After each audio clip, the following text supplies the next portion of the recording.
everyone, it's Linda Canase with icrafter. Hey, today I'm sharing my exploding shaker box, but a totally different way to use it. I thought I'd try something different and I wanted to share it with everyone. This is a die that makes a typical exploding box, but it also has pieces to make a shaker insert inside of it, but I'm going to do something totally different with that, and I can't wait to share that with everybody. So what we're going to need is, of course, the die, and we're going to use mainly the large folded piece. So there's a crease line down the middle, this one. And then there's a larger square and a smaller square. So what I did first was I cut a lot of pieces, and it seems like a lot, but the main reason is that I need the box to be very sturdy. There's 4 pieces, and these are going to be the hinge pieces to hold the base of the box. And then I cut 8 of the bigger squares. Don't worry, I'll write down all the quantities that you need in the description. The next thing I did was I used a beautiful paper set by Heidi Swapp. It's called Sun Chaser, is the name of the collection by American Crafts. And it is just gorgeous, but there's a whole bunch of different patterns in there. What I did first is from the main pattern that I want to use for the sides of the box, this is with the smaller square. I cut 5 pieces, but this is from the smaller square, that's pattern A. And then pattern B, which is a coordinating look, I cut 1 of the larger sizes, this will be for the box top, and then 5 of the smaller squares in the second pattern, and then 4 of the lips to go around the box top. And again, I'll write down all these instructions so you know what I'm talking about. And another surprise thing that I'm using are these little fuzzy Pom Poms that are, they say they're 1 inch. They look a little smaller, but they say they're 1 inch Pom Poms. So I'm using these, and that'll be part of the surprise of this project. So let me go ahead and get started. First step will be to take these longer pieces with the crease line and just fold them along the crease line. And I use our iPress burnisher to do a really nice crease right there.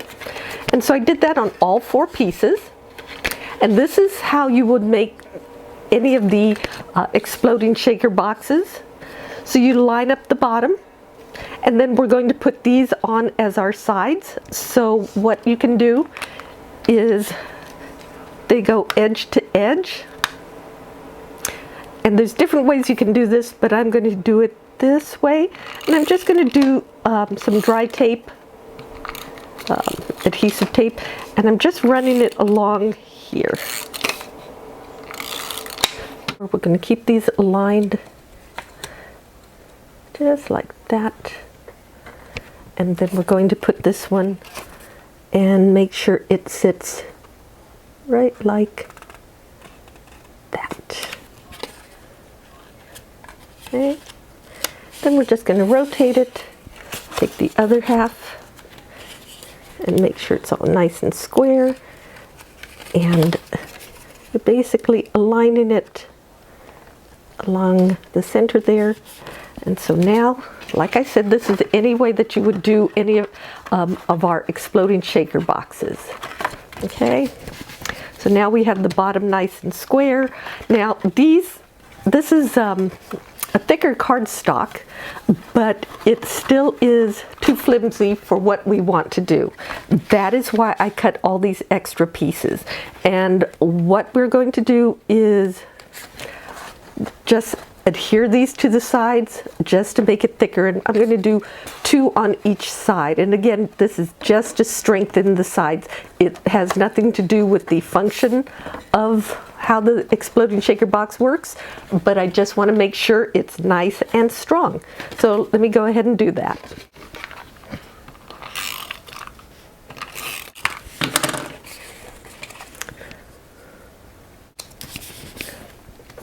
And it is a little bit larger than the sides were, but it still gives it a nice strength to it. So it will give it It actually is the size that makes the lid, so it is a little bit bigger, but it is what we need to make it fit. So I did 2 layers.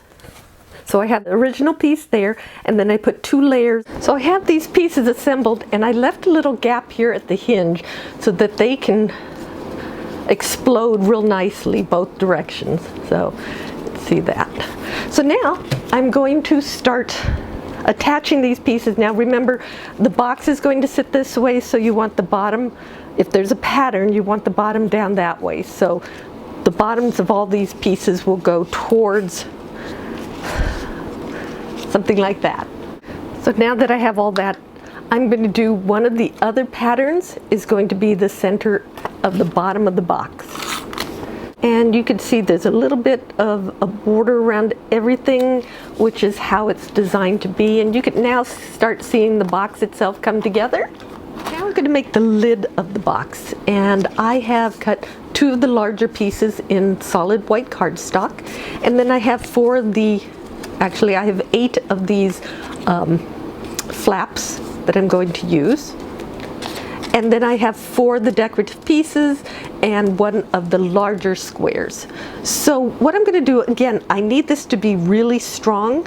So I am going to take 4 pieces and make the regular lip around one of these. And then I'm going to reinforce it, and I'll show you what I mean. So to make the basic part, you have this shape, you fold it along there, you fold it along here. Again, I use my iPress burnisher and make it nice and strong. I'm going to do that for all of the pieces. And then I'm going to take it and I'm going to attach this longer flap onto the inside of this larger square. So you see it's flush along here and this flap overlaps here. Let me go ahead and do that. I'm going to use liquid adhesive for these pieces because it gives me a little more control. And I'm just taping or adhering the longer tab to the bottom of the box or lid. And this is one of the larger squares. I'm just going to go all the way around, and I'll adhere the side tabs at the end there. So now we have the top of the box. Next I'm going to apply adhesive onto these little tabs and close off the top of the, or close up the lid to make it a square shape. So this is how the lid would normally be with 1 layer, but I want to make it extra strong. So I took 4 more pieces of these sides in white and then 4 pieces in the printed cardstock that I want for my lid. And I'm going to adhere these 2 together, liquid adhesive to get all the edges, and you want to get that top flap as well. So you just want to make sure these line up. Okay. So once we do that, we are going to just trim off this side flap right along the full crease line here. So I'm going to do that for all 4 pieces. So I have all 4 of these pieces, and I have the top flap, but I don't have the side flap.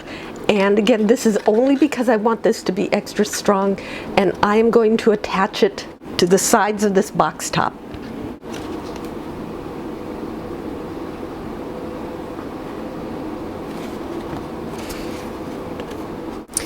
So I added all those pieces to strengthen the sides. Now I'm going to do the top, and what I'm going to do is 1 extra piece of white cardstock to add strength, and then I'm going to put this pattern cardstock on top. And again, you don't need to do all this for a regular exploding shaker box, but I am doing this because I need it to be extra strong. I'm using fairly standard cardstock for it, so I wanted to do several layers just to make sure it's nice and strong. So here we have the lid on the shaker box. We need to decorate the inside of the box as well, right? But before we do that, we have one more trick we need to do. We need to put a hole in the center of each panel.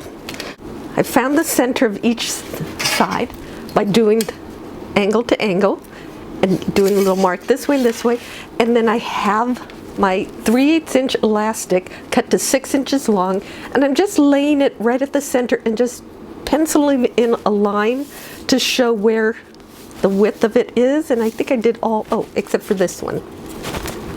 And you just lay it there right along the center and just kind of draw a line so you know where 3/8 inch is. And now we're going to cut into that. And I'm just going to take my craft knife, and it's not an exact science, so I am just going to, I just want to cut in deep enough to go all the way through.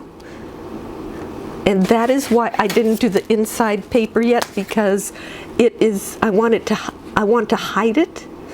So kind of want to do a nice, this will take a little bit of time, but you want to cut an opening big enough so that we can put this through there and attach it. So let me go ahead and do that. So once you have these slits cut open, you want to go all the way through, and then you want to insert the end of your elastic, and you need 2 of these pieces, and you want to do it so that it goes inside out in a sense. And you want to start, the easiest way I found was start a corner in there and use your iClick die pick to kind of push it through there to get it started. Okay. And once it's started on that side, you use your iGrip tweezers, reverse tweezers, and you can just pull it through. We want it to be, we're going to hot glue it closed, but we're going to do it so that it's a little bit tighter.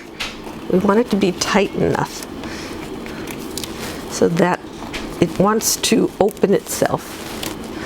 I'm going to pull it a little bit tighter, and then I'm going to hot glue it down. So I have about 1/2 inch pulled through on either side, and I am just going to put a dab of hot glue down to make it securely hold in place. Try not to burn my fingers at the same time.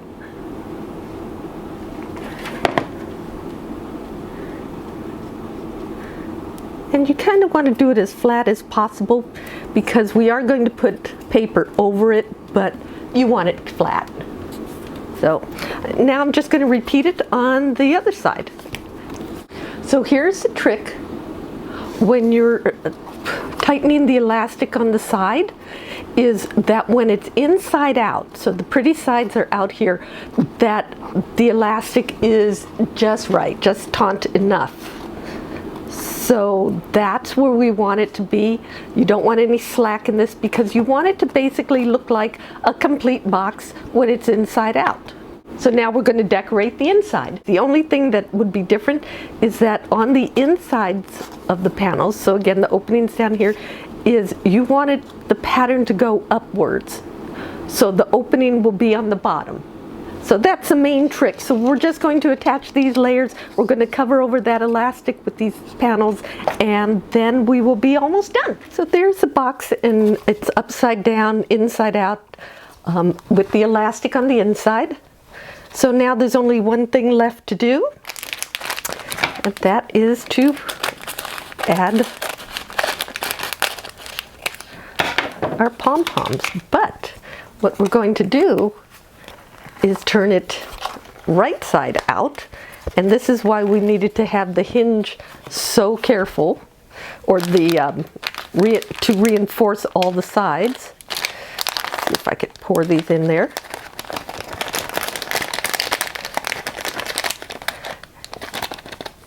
And of course, whoops, it's going to want to explode. Okay, so let me just do it this way. And now I just want to say too, because we reinforced the sides, so they're a little thicker, so the box itself, the lid is a little tight on it. I would suggest before you do the corners to make sure it's, straight, make sure it's loose enough to cover it. Now you could put a bow on it, but this is our gender other than this guy. This is our gender reveal.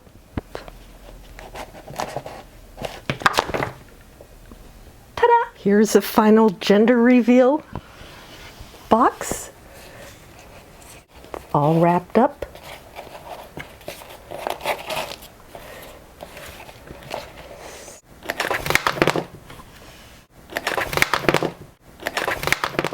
Thank you so much for watching. Please like this video, hit the subscribe button, and tap the bell to be notified when we upload new videos.